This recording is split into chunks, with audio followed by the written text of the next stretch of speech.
Podcast. Welcome, ladies and gentlemen, to Killer Whale Podcast. Today, we will be talking about cybersecurity, threats, and prevention options, and why it's so important to bring awareness to this subject. Today, with us, we have a cybersecurity expert and co founder of CNC Expertise, Hubert Chenut.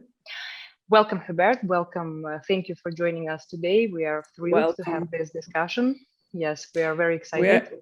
We are very excited to have you here with us. And thank you very much for having me. Please introduce yourself and tell us about CNC Expertise. Okay. What are you guys doing? My name is Hubert Chenut. I'm a French. I'm passionate about cybersecurity since I was a kid, my first internet connection. I got the opportunity to study IT when I was young. And after my study, I got the opportunity to learn cybersecurity with a professional hacker. He introduced me to the work of pen testing, which is the fact of hacking a company in order to do an audit and to tell them what's wrong with their security. Then I worked all my career on cybersecurity, and now I founded a CNC Expertise with an associate, Adrien Caprai, and we work for insurance company. We are a loss adjusting company specialized in cybersecurity incidents. So we're dealing with cybersecurity incident in France on daily basis. We do incident response and loss adjusting for the insurers. Mm-hmm. Very interesting. Yes, your company is dealing with cybersecurity. You're very passionate about this. So tell us, please, the importance of cybersecurity these days, especially, and to the companies in general. Today, cybersecurity, if you look at the report from insurers, insurers are dealing with all type of risk, going from burning, flooding, stealing, cybersecurity. And they do survey with companies, and the top one risk that comes out of every survey is cybersecurity. So every company nowadays knows, and they all are concerned about cybersecurity. We can see that from the surveys. On the field, clearly, cybersecurity is the kind of risk that can make a business go down. Clearly. Mm-hmm. Exactly. Especially because now every second business, if not every first, is somehow dealing with IT, with technology, right? Yes. And it will be even more in the future, I guess. Everybody's working with a computer. Everybody's connected to the internet. Everybody works through emails, through softwares that are available online. So cybersecurity is now part of the life. Maybe the issue is that not many people learn cybersecurity at school because when we were young, there was no cybersecurity course. So people need to be educated about cybersecurity. Right. Well, hopefully in the future they will add it as a course to the school. I really hope so, because it's important. I understand. So what are the most common types of cyber attacks, right? Generally, we categorize the cyber attacks in three big categories. The first one is related to spying. It's something that's done by government or very big companies who have a lot of money. This type of cybersecurity attack is very silent. It's very difficult to get to know that you are targeted by this type of attack, because the aim of the spy is to be as discreet as possible, so nobody knows they're there, and they try to exfiltrate data slowly. Sometimes they will try to destroy some production, something that is very specific, but most of the time, spying is related to data exfiltration. The second biggest type of cybersecurity attack is everything that is related to mafia. It's like a big organization that works from countries where the local police cannot fight against them, or where the local government let them work freely. And those people are not motivated by data, they're motivated by money. They only want money. So what they will do is, most likely they will do extortion. We talk a lot about crypto lockers, ransomware. Ransomware attack is a big trend since 2020. And yeah, those group of people, they're only focusing on making money. So they're investing on attack in order to get money back from their investment. And the third type of attack is everything that is related to hacktivism. Hacktivism is made by the word hacking and the word activism. Together is hacktivism. And those group of people, they're not interested in exfiltrating data. They're not interested in making money. They're more political. They hear and they want people to hear the message. So the type of attack they will use is more like defacement, like they will take the control of a website and change it in order to show their message. We can think about Greenpeace, who wants to attack oil and gas company. We can think about terrorism, who wants to hack maybe gambling website to say it's against their religion belief or something like that. And sometimes they will also try to destroy stuff to prevent people from working. So they will work with denial of services and defacement. All right. And talking about attacks and types of attacks, which are the risks that companies are facing during these cyber attacks? Let's go back to the three categories. From the first categories, I think the main risk for the company is a loss of IP, sorry, in English, intellectual properties. The risk for them is like to see their data exfiltrated, so they will lose all their R&D, research and development, or if they are currently answering a big quote, a big request for proposal. Maybe they have their data exfiltrated and the competitor can make a bet that is slightly lower than them and they will lose a contract. That's the kind of risk for them on the first type of cybersecurity attack.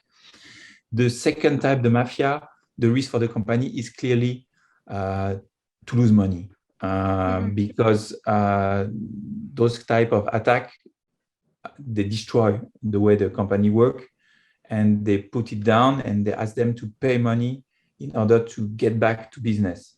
And in this type of attack, what costs the most to the company is not the fact of rebuilding the informatic, all the information system. The most costly thing is the business interruption. We call that BI. All the business interruption costs a lot to the company. And in the third categories, you will have an issue with the reputation of the company, an issue with the image of the brand.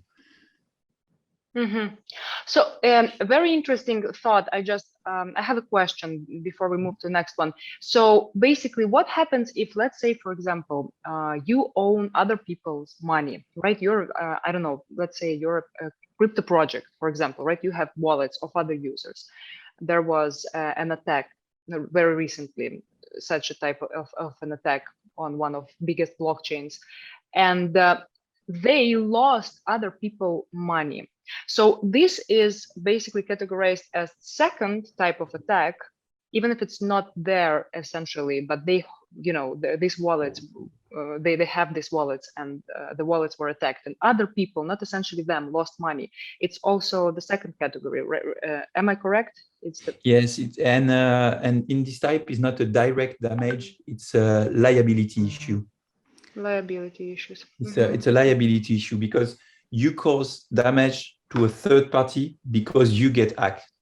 It's not your money that you lose, it's the money of a third party. And so it's called a liability issue. And that would clearly be in the second category, because the aim of the attackant is to get money. It's not here to be silenced, because everybody knows that he stole the wallet. And for him, he does that not for political reason, but for money. So clearly it's in the second type. And yes, you can divide two big groups. And in insurance business, that's typically what they do. They have contract for direct damage, and they have the contract for liabilities issues. Sorry, the question from me, just personally. Yeah. How often it happens, like cyber attacks? Like, do you face them like every day, or like every day, like, you know, like couple of times for every day, or a couple of times like per week? How often are you dealing with this? Our company deal with cyber attack on weekly basis. We don't deal with them on daily basis, because we only work with companies that have cybersecurity insurance. And not every company has a cybersecurity insurance. But only if you talk about the company that have a cybersecurity insurance, we already have incidents every week. That's pretty often, right? Yes, that's pretty often. That's a lot of work. It's scary often, I would say. Often, yeah. And it's only for France, which is a small country. Oh, yeah. Okay. Paulina? Can you give us an examples of software cyber attacks? Like, which are the examples, you know, we're facing, or which one the biggest ones, like, you know? I think the biggest one we faced recently was the Sunburst hack that occurred. Basically, a company that has a software. This software is here to protect companies, and all the big Fortune 500 companies will use that software to protect their information system. And what the attackant did is that they hacked the process of development of this software. They managed to sneak into an update a malware. And so when all the companies updated the software, they actually got the malware inside. It's called a backdoor. And this backdoor allows the hacker to get inside all the companies. So basically, it's a rebound. It's like they attack the software company to inject malware in their software. They know that the software is implemented in all the big companies in the world. And after that, once the backdoor is installed everywhere, they could reach the information system of all the big Fortune 500 companies. That's crazy. And how fast you find out like that you've been hacked? Like because I think it's some time should pass that you understand that you've been hacked. Like somebody put the malicious code. It takes time, or it's like you're finding out, you know, like immediately. The thing is, the first company who got hacked, they did forensic analysis. And the forensic people, they went there, they analyzed where does it come from, they analyzed all the things that happened, and they realized it comes from that software. And so they directly warned everybody, and everybody knew. The news spread very quickly among the cybersecurity community, and everybody knew that there was an issue, and especially the software, the provider of the software knew that there was an issue, and he patched it as quickly as possible. But he provided the patch. Now the company has to deploy the patch, and as long as the company doesn't deploy the patch, they're still vulnerable. So it's very complicated.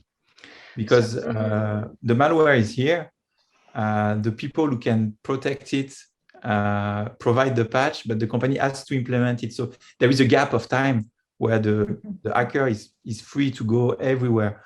And many big companies were attacked. All the insurer, they were pretty scared about this, because the insurer, they work on global mutualization of the risk. And if there is like a big risk like that attacks everyone, they're scared because they are the one who lose the most money. Of course. I also remember that sometimes people can not be even aware that their software is hacked. They can go years without noticing it, right? And it's also very important, I think, an interesting point that is they hackers, they're stealing data, changing data, and they even don't know it. I think it's related to the first group, right? Where Yes. it's very secretly done, and so there are probably some software companies out there and other companies that are being hacked right now, and they honestly they don't know it even, right? And someone is stealing information from them. Yes, Am I yes, you're correct? right. You're right. And to illustrate what you're saying, we faced a case. It was a year and a half ago. A big company, really a big company. Was not French, but it was the French subsidiary. They deploy an EDR. An EDR is like an antivirus, but a new generation, which is linked to supervision, the SOC, Security Operations Center. And while deploying the EDR, they got warning. You have someone inside your information system. And then they investigate and they realize that someone was there, but for years, not for days. Exactly. Not for months, That's what was years. my question about. So you like basically sometimes you can have, like hack, but you don't even understand this. So it should pass, some time even to realize that you're hacked. Yes, the investigation could not show how long the hacker was here, because all the logs, all the information didn't go that far. The logs could go back to 5 years, but even 5 years ago they were already corrupted. So we could not even say how long they have been hacked, but they have been hacked for years. And this type of company handles very sensitive information. So it was clearly related to the first group. And a lot of information exfiltrated. That's crazy. So the question comes naturally to me. So I guess it's very important that prevention of cyber attacks, and how important it is to prevent that. Well, I understand that it's clearly very important, but if you would choose to have a prevention and not have a prevention, obviously, who needs to be mostly concentrated on prevention of cyber attacks? What companies? It depends who I'm talking to. I will not have exactly the same explanation. But if I talk to a business owner, I will say you need to get an insurance on cybersecurity, because the loss you can face is too big for your company to handle alone. You have to mutualize with many companies, and so you have to get an insurance. Because especially if you are small and middle businesses or mid-sized businesses, really the loss, your company might not recover from it. And you really need to mutualize. And if you want to mutualize this risk through insurance, you need to get prevention. Otherwise, no insurance will cover your risk. That's the basic, that's how I will say to a business owner, to be very simple. But technically speaking, you need to do prevention. Right. Because nowadays, as I told you, people, they didn't learn cybersecurity at school. So they are not so much aware of what people can do with a computer. And if you know what you can do with a computer, like people like me know, then you realize that it's still quite open. Prevention is moving forward. Many companies, they're starting to do a good job on that. Like big companies, usually they have prevention. They have the money, they invest in it, and maybe they were already hacked, so they invest in their prevention. But small and medium businesses, they still don't do enough prevention. That's the statistic we have. And if I look at the insurance market in France, it's very good to have insurance because they have statistics and they can put things in perspective. And the market really is moving toward prevention. This is where the effort needs to be done now. It's really the prevention. It's really protect yourself. Mhm. I'll talk about the NIST. NIST framework is very nice because you need to detect, to know what you have, to know what vulnerability you have. You need to protect everything. You need to be able to detect if there is an incident. You need to be able to respond. You need to be able to recover. That's the main focus you need to have in terms of prevention today. So NIST basically have these 5, right? Am I correct? 5 Yes. Very important points that you need to go through in order to identify, protect, detect, response, and recover. Response and recover. Okay, that's interesting. So, and each of these points has particular prevention types. I don't know, maybe it's starting from the code prevention and securing your code, starting then going through and securing. Maybe, I don't know, your team needs to be taught how to, right? People generally, just common people need to be taught also how to be protected and all this. It's all together. It's different parts. It's not just software security. It's a huge, very big approach, right, to prevention. It's I guess, a big approach because protection is only one chapter among the 5. You need first to identify, really identify. It's the first thing you need to do is you need to be able to know every asset you have and what vulnerability you have on your asset. That's really the first thing you need to do. Then you need to protect your asset. Then even if you protect your asset, you need to be able to detect if someone breaks in. And it's not enough to protect. You need to be able to detect if someone comes in. And then you need to be able to respond. You need to be organized, be able to make a crisis management, to have process and to be able to do all that. And then you need to be able to recover. So you need to have good backup, strong backup. And those backup needs to be have strong integrity so you can use them when you need them. And so protection is one of the 5 chapters.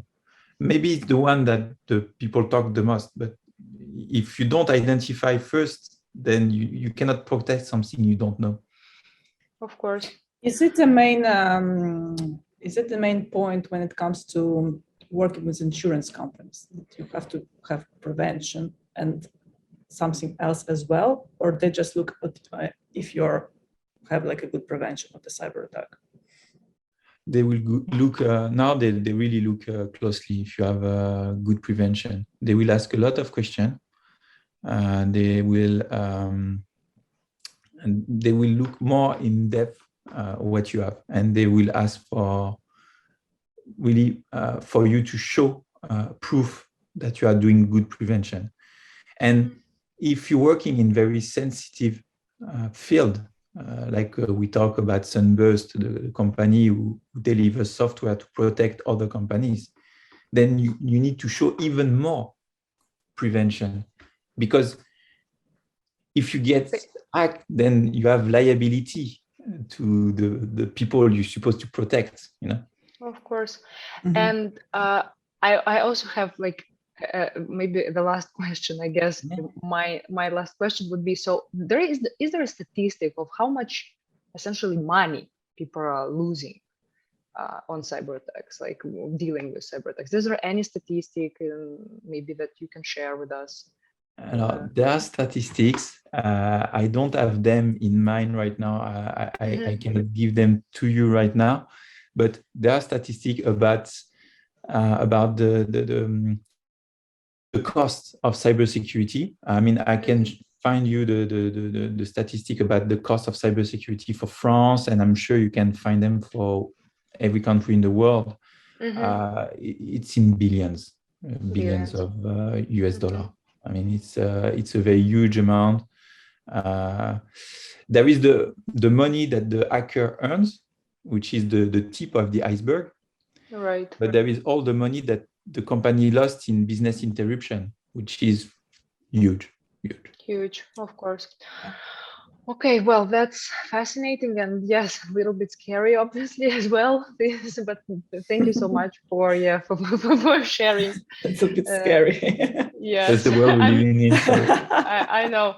and it's getting crazier and crazier. I mean, it's getting more technological, and it's a good thing, but we also need to have, strong awareness over these subjects, because the more we go into, the technology, the more vulnerable we become. So I guess, yes. So thank you so much, Hubert, We for have to being be with us optimistic. today. I add a little word just to finish on good Of note. course. We have to be Go ahead. optimistic, because many companies work very hard to make the internet a safer place. And when I was young, really, it was so much easier to hack any company in the world. Like a guy alone could hack the FBI when I was young. Nowadays, it's more secure. It's getting more and more secure. There is still a way to go. I mean, the road is still long ahead, but we're going in the right direction, and everything is improving month by month, year by year.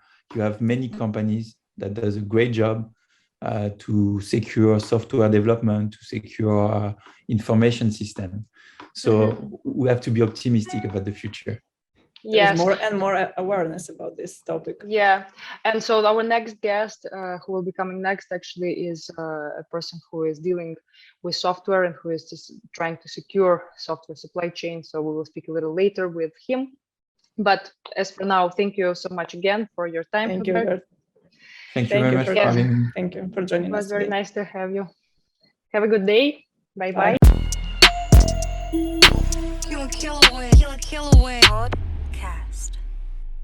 Okay, talking about prevention. Today we have Mitja with us, co-founder of Gosh, Git on Chain Decentralized Git. Welcome, Mitja. Hi. Thank you. Hi. Welcome. So tell us, please, what is Gosh and why did you decide to create it? Yeah, well, Gosh is Git on Chain.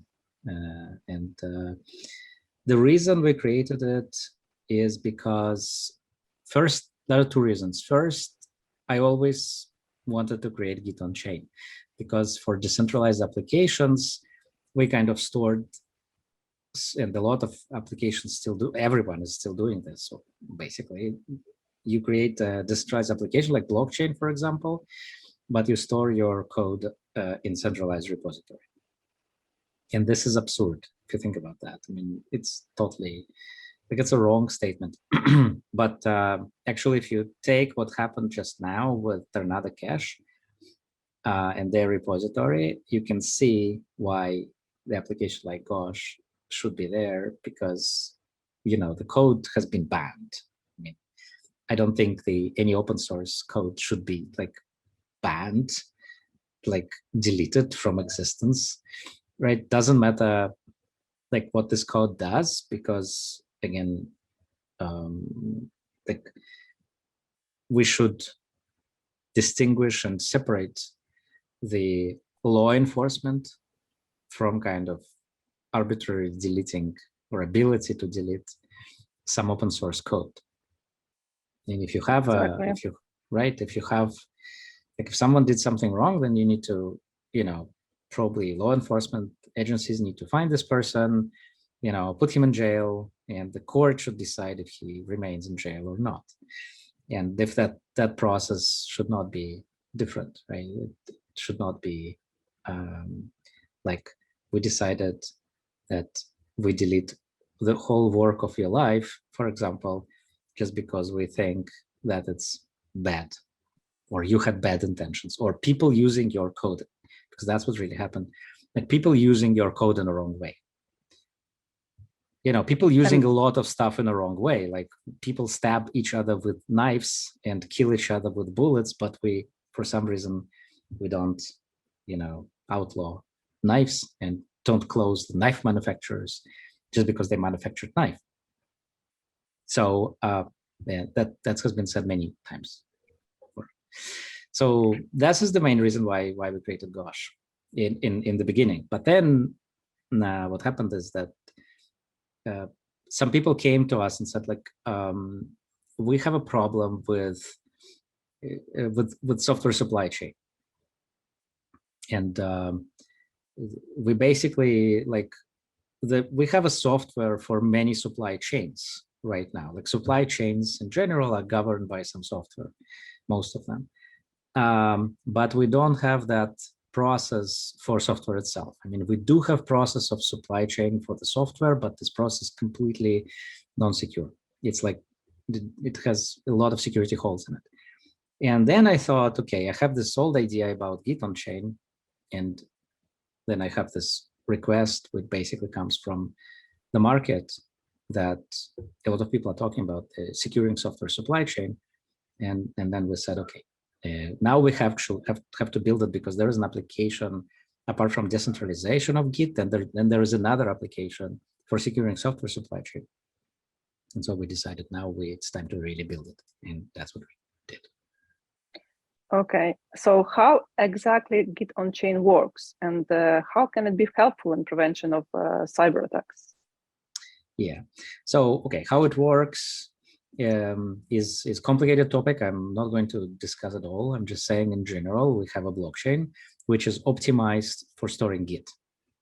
It's optimized for storing code, and it's not that simple. Actually, it's actually very complicated, because the simple solution would be, there are actually several kind of simplified solutions to that. One is, okay, let's have a Git as we have a Git, and we store it somewhere, doesn't matter what, and then we put some hashes of these Git files that we have on the blockchain. So now we have kind of immutable certificates of the code. But immutable certificates is good, but it's not enough for many reasons. I'm not going to go into that, but it's definitely not enough to secure the software supply chain.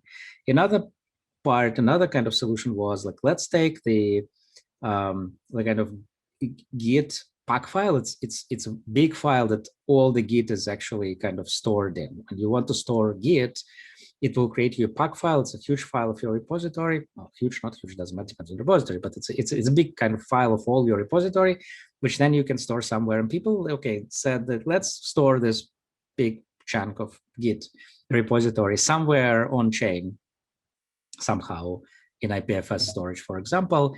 And now we have this Git, which our Git pack file, which is stored, and then we can pull it, and we can push it and then back. But that's not good enough as well, because in the pack file, the objects are kind of compressed and packed into this file, so you cannot operate on these objects. So you cannot take, the only thing you can do with the pack file is basically unpack it and on some user machine, and that's it.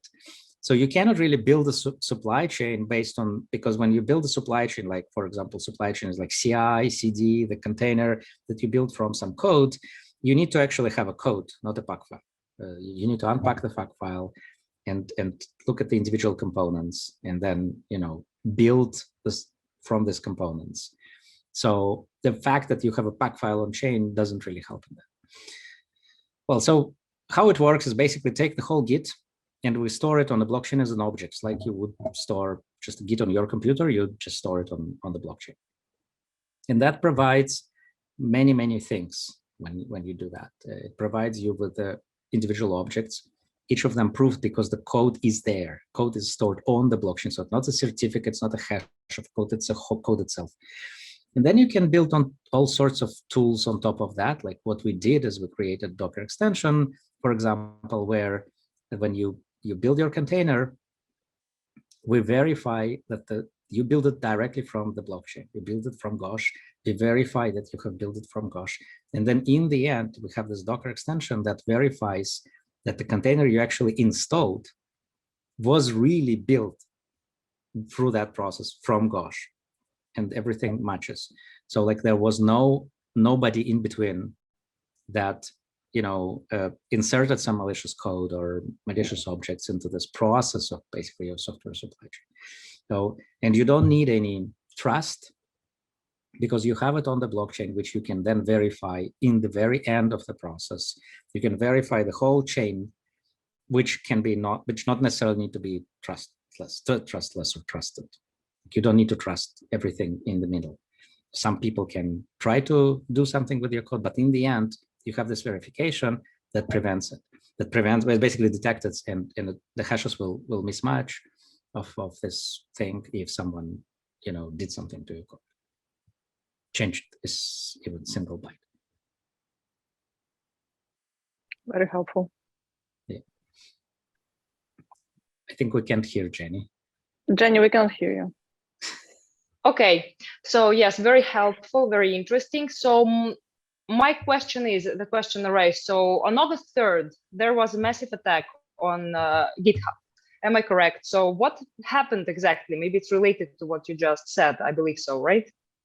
It's related, and it's much more kind of, okay, I will elaborate. First of all, there was no attack on GitHub. I mean, it was attack on some repositories, but not on the GitHub itself. And that's even worse, I mean, as we will discuss. Then it was not only attack on Git, on the repositories, it was also parallel attack on supply chain. And that's a different events, if you like. So the attack that you're talking about actually didn't happen on 3rd of August. We just happen to know that it happens on the 3rd of August. It actually happened for a whole month beforehand, right? So there was someone who started to create myriads of fake repositories on GitHub. And these repositories pretended to be the legitimate repositories. It took time actually for them like to gain some trust, because they kind of, when they created the fork their repositories, you fork it with all the commits that happened by legitimate repository, owners and so on. So it's all was there. Then there was several commits, continuing commits to that. And then what happened is that this attacker, it did two things, I think. It kind of, first of all, every new user that wanted to use this third-party repositories that he forked, and he inserted a single line in this repository, one line. This line basically copied all the security keys and sent it to the attacker's server. Yeah, well, it's a normal attack, and it's kind of understandable why like someone would do that. Basically, if you install this repository, you did something with this repository, then that's what you kind of, if you started to build from this repository, that's what this repository code would do. You run some scripts, or whatever you do with this repository triggers the script, the build script of the certain software like library, whatever, which you pull as a dependency, and it triggers this code that sends everything to this attacker server. So many new users, they were tricked that these repositories are legitimate repositories of something that they was looking for, because it wasn't the search of Git, and it was very similar. It went for the search. When you searched on the legitimate repository on Git, then you had his repository, and because it had all that, like you would look at it, looked legitimate, and someone didn't verify the credentials of the developer, of the owners of this repository, of the organization. They just pulled the repository, and here you go. In some instances, there was another attack of I think the same attacker. Basically, what they did, they went into the repositories of this like legitimate repositories, and he created pull requests to change the repository. And with some, basically, it was like technical thing. It's basically, he said that we need to upgrade the version of this particular software. And he pulled this, he like kind of pushed this PR. And people, the maintainers of repositories themselves, then reviewed it. They just, they saw, someone just basically raising the version of some components in their repository. They didn't really read the whole thing, and they just didn't see the line. So they thought that this is just normal open source contribution to their repository. Let's, and just press the button. It's a one button merge. And that was it. Now, everyone then who installed the legitimate repository got the same basically line executed, which took all their credentials and sent it to attacker. That's basically what happened to Git, and on the GitHub. And then, apart from that, there was a problem with a supply chain, software supply chain, which led to attack on Solana wallets. And a lot, I don't remember the exact number, but a lot of wallets were basically, again, they just lost the money because because the security keys were stolen. So because then I think it was mobile.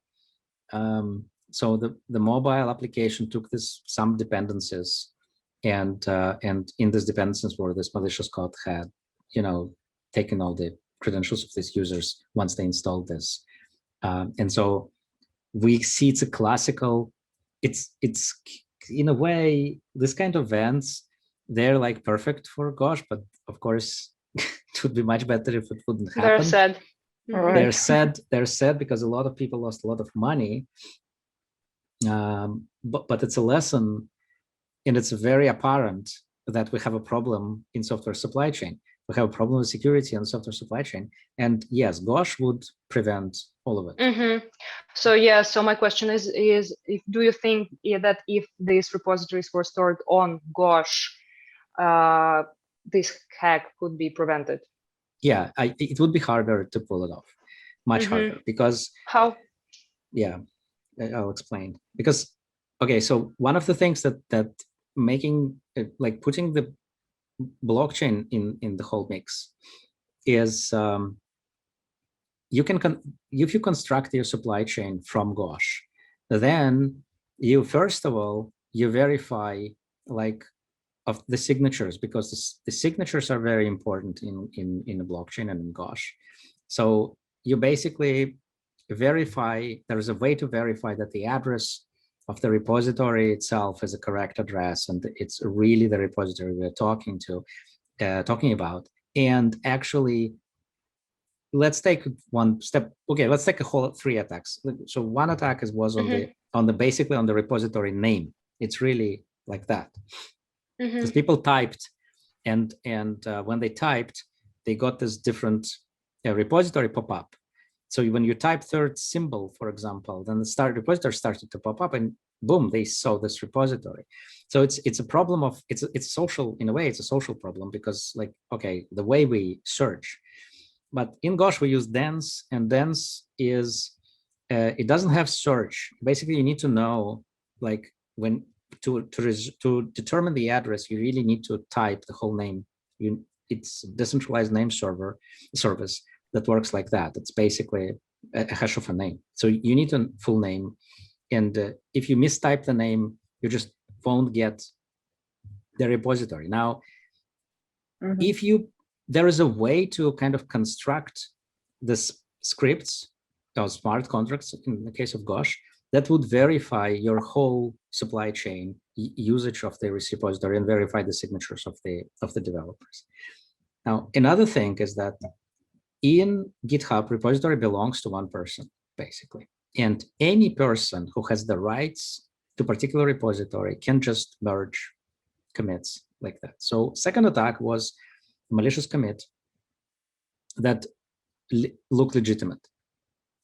Now, because only one person need to really approve it, okay, in some cases, in a lot of cases, then this person just looked at the commit and merged it in the main branch. Now, in Gosh, by default, the repository does not belong to one person, and the power to commit to certain repositories, for example, the main branch, are constrained by the DAO. So you need a voting of the DAO members to actually merge something into the main branch. So first of all, there would be many people who would look at that, not one person, because they would need to vote. It's simply like a prevention mechanism, a social, which prevents, in a way, or not prevents, but it makes it much harder to socially engineer something. And each repository does create a DAO. Am I correct? Each repository on Gosh has it's like when you spawn a repository, you create DAO. And of course, if you're a repository of one person, then it won't help you because, like, okay, you're your own person DAO, and of course, Right. it's you are the god, so you have this button. And if you didn't, but usually when there is one maintainer, usually they particularly look at the code. Actually, like I would not believe Linus Torvalds would allow such commits to pass to Linux. But if you have just a lot of people, then you assume it's someone else's responsibility. And because of that, you kind of assume that, okay, everything is fine, because you're not the sole, despite the fact that you can push the button, but because it's like a big repository with a lot of contributors, the responsibility is kind of, it's kind of diluting. So with the DAO, you have much more responsibility because it's apparent you need to vote with your tokens and several people need to vote with their tokens on this commit. Of course, it doesn't say it will prevent it completely, but it is harder to social engineer that thing. And then of course, okay, so you have the commit, but you have tests, you have like CI/CD process, which everything need to be built to pass. And here is the biggest problem, right? Because then kind of a lot of time, people this whole process is just not verified. Nobody verifies that a lot. You have some scripts that some run some tests, build something, but nobody verifies the scripts. Nobody verifies if it has all the checks and so on. So basically the attention is not there. You just have Jenkins, for example, you write like CI/CD scripts, and you just run it. And okay, there are some tests. Is it good coverage, bad coverage? So we have some coverage. But, if the repository would have a check, what happens to the private keys after you build and run the container, for example, then you would see that these keys would be sent to someone. You could have that, right?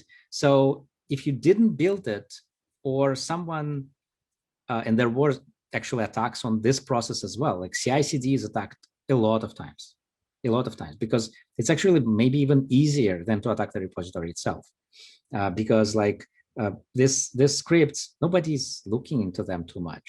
Okay, there is a CI/CD engineer which really has this enormous amount of work to build these pipelines from this. Usually, the whole attention is on the source code and on the application itself, and not on this supply chain. And so Ghost tries to, first of all, put a little bit of more attention to the supply chain. And we still have actually people coming to us and say, well, we're small developers. We develop decentralized exchange, something like that, or some protocol like that. But we don't really care. Like, we need to build it, then we roll it out, we see how it's used, and then we will think about, supply chain, our kind of delivery of the software and verification of that. And I'm saying, yeah, sure, that's the way to go. So tomorrow someone put, 200 million into your protocol, and then you start to look at your supply chain, right? And we saw this hack on Solana. I don't know why Solana pops up all the time with this recently, but probably because it has a lot of value locked in. But we saw like 300 million was stolen through there was a bug in the software. The PR for the bug was reported. Not only it was reported, it was fixed. But because supply chain, their CI/CD process was wrong, they didn't include that into the release. So the hacker, they didn't even need to find anything. They just saw the repository. So there was a bug reported. Looked if the bug was fixed. It was fixed. Look at the bug was fixed in the delivered software. Say no, it wasn't. 300 million. Gotcha. Yeah. Yeah. Right. Yeah. I mean. And it happens, and you see, it happened like within this 3 months what we developed Gosh. It just happened now. Exactly, yeah. And I still have people, I'm coming and I'm saying, they like say, why do we need to use you? was like, guys, I mean, I don't need to answer that question. You need to come to us and say, like, guys, can you help us to secure everything we do? And so people think it's a lot of effort because it was a lot of effort to do that. And sometimes it was like so much effort that it was almost impossible to do. Like CI/CD, if you ask any engineer, like I had the CI/CD engineer that after working in Everex for 3 years, he said to me, like, I don't want to do it anymore. Please, give me some other task. I cannot stand it anymore because this CI/CD pipeline process is just very complicated and it's really dragging the energy and everything. We're trying to, like Gosh is trying to make it simpler in a way, despite the fact that it may look like it's more complicated, it's more effort. But actually, if you follow the pattern of how to use Gosh, you don't need to write so much stuff to just secure everything. It's actually comes with a more or less with the box. At the end, your life is much easier when you're not hacked or something. It's not like easier, but you sleep much better. That's what I was saying. Exactly. So- sleep better. So Gosh provides a kind of a protocol to follow. Will you be providing some kind of guidelines for people to follow? It does, and we say everyone who comes to me and ask like, would you like guide us? Can you like help us? And of course, we are here. Look, we can like tell you what the best practice would be, how to use Gosh and how to secure it. And again, you don't need to do everything at once.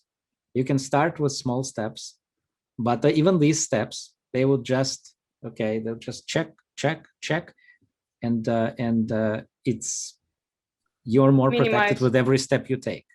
Minimize the risks each check. Yeah. Mhm. Okay, thank you. All right, thank you, Mitja.